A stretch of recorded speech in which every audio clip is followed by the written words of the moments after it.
Bata, matulog ka na. Hating gabi na. Bakit gising ka pa rin?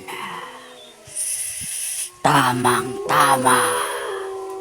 Naghahanap ako ng makakain sa mga oras na ito. At dahil gising ka pa, ikaw na lang ang kakainin ko. Kaya humanda ka, bata.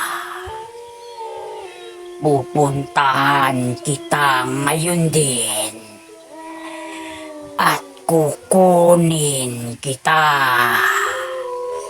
Dahil ang hilig-hilig mong magpuyat.